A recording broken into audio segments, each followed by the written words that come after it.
최근에 그 종교계에서 굉장히 논란이 되고 분노를 사고 있는 멘트가 있었죠. 정광훈 목사가. 네.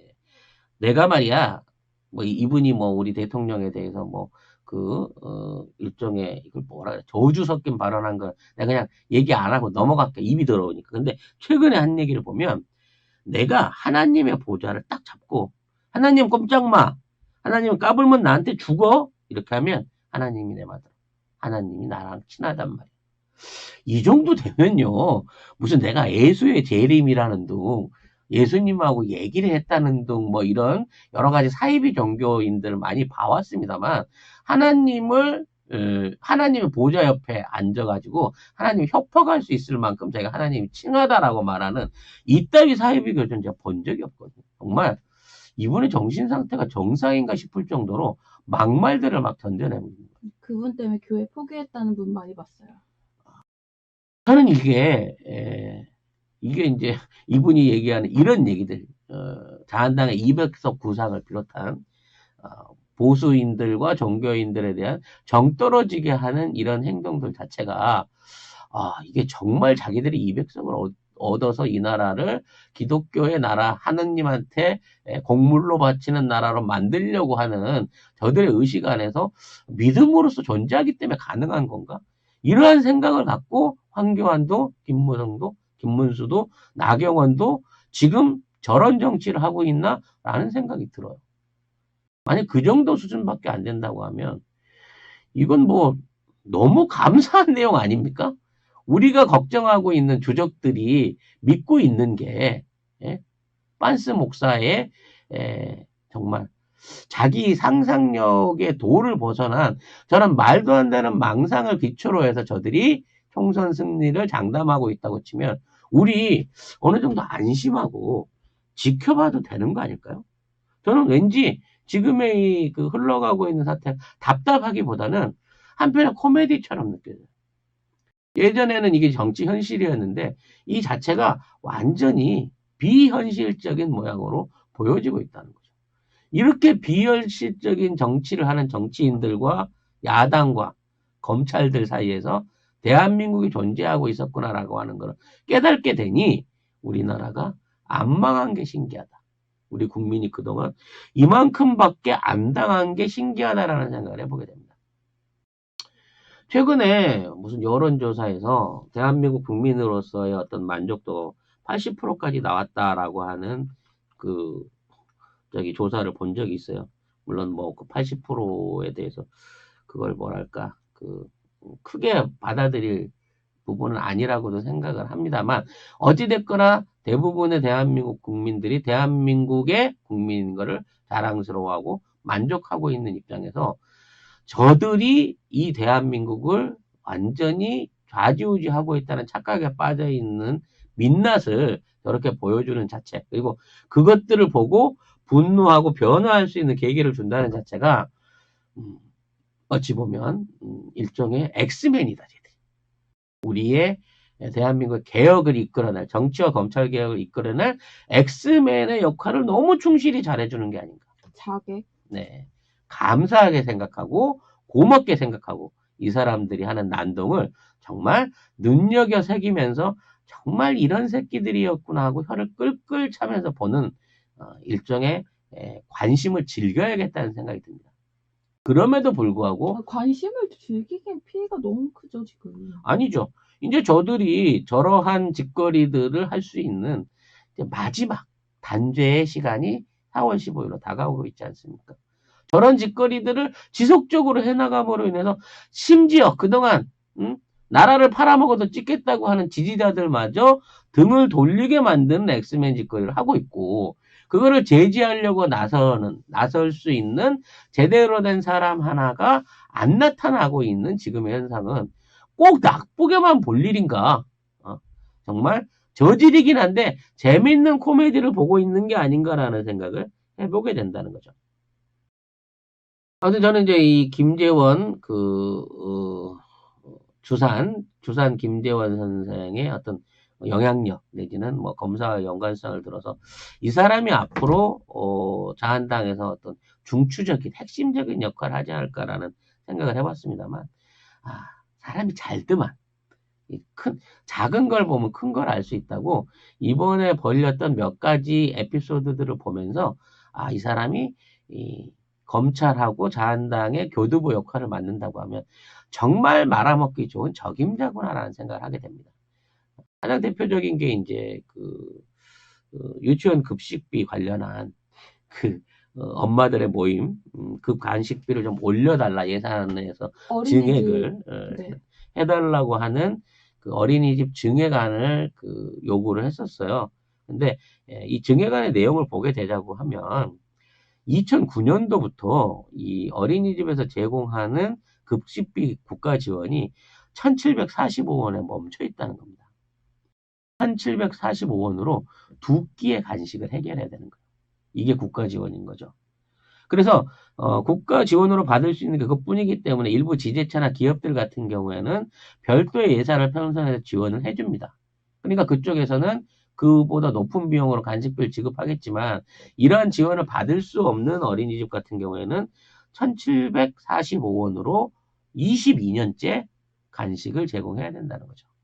그래서 그거를 많이 올려달라는 것도 아니야. 이거를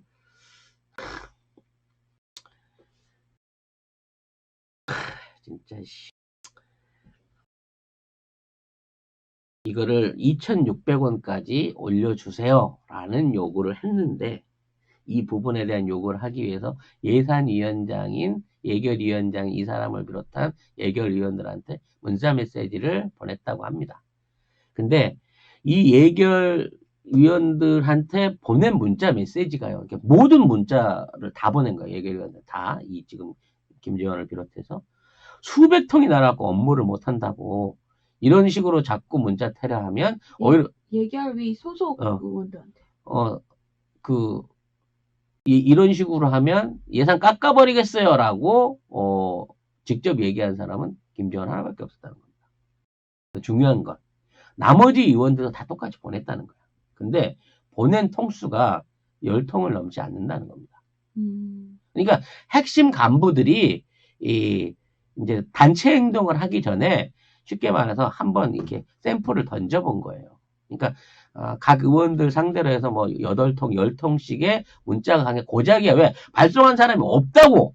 근데 지가 수백 통의 스팸을 받아가지고 업무를 못할 상황이니까 이런 식으로 하면 예산 줄 것도 깎아버릴 거야? 라고 요구를 한다는 거죠. 1,700원, 2,600원으로 약 900원 돈인가 이렇게 되면 네. 더 정확하게는 문자 메시지가 스팸 보내지 마세요. 그러면 더 깎겠습니다. 그러니까. 이렇게 보냈죠. 이 예산을 이제 1,000원도 아니고 900원, 22년 만에 900원 올려주는데 들어가는 비용이 912억 원 정도가 된다고 하는데요. 이거를 결국은 깎아서 60원 올려서 어머. 1,800원으로, 1,805원으로 올려주는 데서 그쳤다고 합니다. 너무하네. 네. 그래 놓고 아마 자기들 소속 의원들한테는 지역의 선심성 예산 내려볼 거 없는지 한번 쭉 사발통만 돌려서 연락 주세요 라고 공문을 돌렸다는 거죠. 왜 그분이 예결위원장이에요? 근데 진짜 이걸로 갖고 선심 쓰고 뭐 자기네 당들 하려고 하면 최소 한 달 전에는 이걸 돌려야 될 거 아니에요.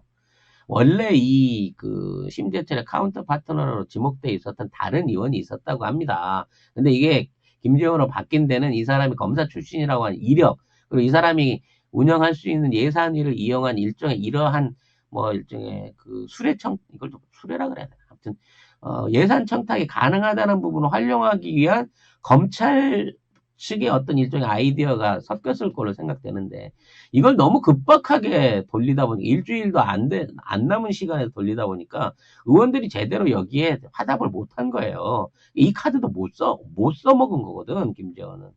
그러니까 이마만큼 생각도 없고 아마 제가 모르긴 하겠습니다만 자기 지역구에는 상당한 선심성 예산들을 만들어냈을 거예요. 복지비 1억 깎은 거, 이거 깎은 겁니다. 1조 원 깎은 거. 이 900억 원도 그 깎인 1조 원 안에 들어있는 요청 예산이었을 거예요. 그걸로 늘렸다는 9천억 SOC 예산 중에 얼마나 많은 돈을 자기 지역구에 갖다 썼을지는 나중에 한번 우리가 진행되는 거 보자고요. 근데 이런 사람입니다, 김재원이. 심지어 자기 그 보좌관들한테 지급하는 인건비를 퉁쳐가지고 중간에 해먹은 걸로 드러나가지고, 그러니까 자기 보좌관한테는 그 뭐 3,600 준다 그러고 1,200밖에 안 준 거예요. 그 나머지를 슈킹 친 거지. 그래서 문제가 있는 거 아니냐라고 얘기하니까 걔가 안 받은다 그랬어요. 시켜만 주기만 하면 그 돈 안 받은다 그런 거예요. 라고 변명을 내놓고 있는 김재원입니다. 과거에 네. 이런 게 있었죠. 네.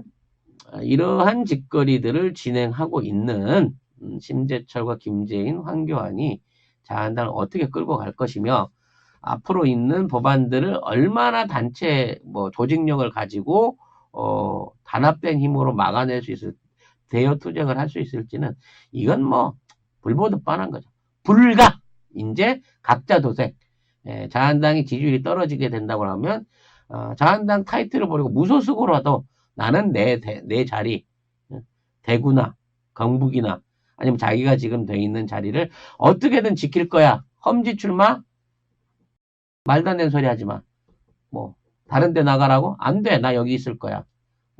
출마하지 말으라고? 공천권 안 준다고? 주지 마라? 그럼 나 그냥 무소속으로 나가지. 이러한 꼬라지들이 앞으로 4개월 동안, 4개월까지도 안 걸리겠군요. 앞으로 한두 달 동안 어마어마하게 일어나게 되는 게 불보듯이 빤하다라는 게 지금의 자한당의 상황인 겁니다. 오늘 얘기는 이제 여기서 마무리를 지어야 될 것 같은데요. 생각보다 많은 얘기를 했네요. 네. 저는요, 이걸 좋게 보기로 했습니다. 지금 우리 정치현실이나 검찰의 답답함을 좋게 보기로 했어요. 어제 제가 좋아하는 보좌관이라고 하는 드라마가 끝났는데, 그래서 보좌관 2. 네, 보좌관 2가 10회에서 끝났는데, 그래서 이제 이정재가 모든 걸 던지고, 사법정의를 실천하고 이걸 이제 떠나는 이런 내용인데, 다시 청와대로 들어가는 아마 3편을 준비하고 있는 것 같습니다만, 거기에 이제 늘 던지는 화두 중에 하나가 그런 거예요. 세상을 바꾸기 위해서 힘을 얻어야 되지 않습니까? 힘을 얻기 위해서 뭐든지 해야 되는 거 아닌가요? 라는 이정재와 과정이 정당하지 못하면 어떻게 바른 세상을 만들 수 있겠냐는 정진영이 대립하는 게 사실은 이 드라마의 어떤 화두가 아닌가 생각하거든요. 결과적으로 정당한 절차를 통해 가지고 처벌을 해야만 한다라는 논리를 실천합니다. 드라마 안에서도. 우리가 지금 지지부진해 있는, 아니 이 권력을 가진 문재인 정부가, 다수당이 왜 저것들을 제대로 단절을 못하는 거야? 임명직인 검찰에 있는 총장 하나를 마음대로 못 다스리는 거야. 라는 거하고 실제 기득권을 가진 애들이 저지르는 폐행, 그 악행을 바로잡는 부분은 사실 드라마가 시사하는 바와 같이 정의를 실현하기 위해서 불법을 용인할 것이냐 아니냐의 문제가 분명히 끼어 있더라는 거죠. 지금 우리의 절차도 그런 것 같습니다. 우리의 개혁, 우리의 변화는 더딥니다. 시간이 오래 걸리고 뭔가 답답한 부분도 있고 생각만큼 빠른 변화가 안 일어나는 데 있어서 염증을 느끼시거나 어떤 그 피로감을 느끼시는 분도 있습니다만 변화하고 있습니다. 우리나라는 변화하고 있고 우리의 가장 큰 변화는 우리 시각이 뜨였다는 거예요. 2달 만에 우리가 검찰을 바라보는 시각, 언론을 바라보는 시각, 우리 자한당의 의원들이 하는 꼬라지를 바라보는 시각이 얼마나 트이고 업그레이드 되고 제대로 그 치부를 볼 수 있게 됐습니까? 그리고 앞으로 이러한 것들이 더 많이 벗겨지고 저들의 가면과 저들의 잘못된 사안들은 지속적으로 더 드러나게 된다는 거죠. 즐기시자고요. 오늘이 제 생애 그리고 여러분의 생애 가장 젊은 날입니다. 우리가 젊다니까요.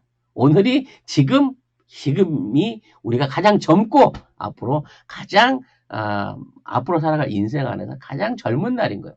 물론 내일은 또 다른 내일이 오겠지만 오늘을 생각할 때 오늘 우리가 만들어낸 변화와 지금 진행되고 있는 과정을 봤을 때 우리는 언제나 이러한 변화를 포기하지 않고 지속적으로 이어갈 수 있는 단계에 들어섰다. 더 나빠질 일은 없을 것이다 라는 생각을 가지면 좀 스트레스는 덜 받지 않을까. 다이어트랑 똑같은 거 아니겠어요? 살이 너무 안 빠져, 씨. 정체기가 있어. 하지만 그 정체기가 지나면 살은 빠진다는 거죠. 전 틀렸나 봐요. 왜? 다이어트. 아, 그거, 보미 작가가 하는 그 다이어트는 한 번씩 그 몰려오는 폭식의 충동을 못 이기기 때문에 언제나 무너지고 있고, 그 폭식의 충동은 제가 뷔페에서 회식을 하기 때문에 늘 만들어지고 있다는 점 부연 설명드리고 싶네요. 되게 웃긴다. 이러면 진짜 회식하는 줄 알 거 아니에요. 아니에요. 한 아니, 번도 안 했어요. 뭘 한 번도 안 해. 밥 먹으면 회식이지. 뭘 회식이라고 뭐 프레카드 약속도 걸고 없네. 회식인가? 네. 뺄 때가 뺄 때는 많죠. 네. 뺄 때는 많고요. 아무튼 이제 연말 시즌으로 넘어가면서 정치적인 관심이 줄어들기를 저쪽은 바라고 있습니다. 언론이 이제 슬슬 정치 쪽에서 얘기를 빼고 뭐 다른 이슈들을 다루기 위해서 많은 얘기들을 하고 있는데요. 뭐 그 어떠한 이슈도 사실 깊고 정의롭고 진실되게 다루지 못하고 있는 게 언론이기 때문에 우리 국민들이 깨어있는 시선으로 지금의 진행 상황을 볼 수 있는 정말 세상을 보는 똑바른 시각을 가져야겠다. 그리고 그게 우리 송작가 TV가 추구하는 부족하지만 여러분들과 함께 할 수 있는 이유가 아닌가라는 생각을 해봅니다. 자, 오늘 방송은 여기서 마치고요. 지금 시간이 12시니까 1시 반에서 2시쯤에 일본, 미국, 뭐 방위부 분담 문제라든지 일본 벚꽃놀이의 종말 같은 조금 벚꽃 스캔들? 벚꽃 스캔들의 종말 같은 어떤 여러 가지 변화들을 좀 얘기를 해보겠습니다. 그동안 너무 지엽적으로 우리 그 한반도 정치 상황에 대한 답답한 얘기를 했으니까 우리보다 더 끔찍한 미국과 일본 그리고 그 외 다른 나라들의 상황들을 보면 조금 위로받는 힐링의 시간 가지시기 바라겠습니다. 오늘 방송 여기서 마치겠습니다. 네. 지금 또 스트리밍 1시간 반 후에 시작할 거예요. 알림 꼭 설정해 두시고요. 네. 1시간 반 후에 네, 2시쯤 뵙겠습니다. 2시에 뵙겠습니다. 네, 오늘 방송 참여해주신 모든 애청자 여러분 감사드립니다. 네, 고맙습니다. 오늘 너무 많이 끼어들어서 죄송해요.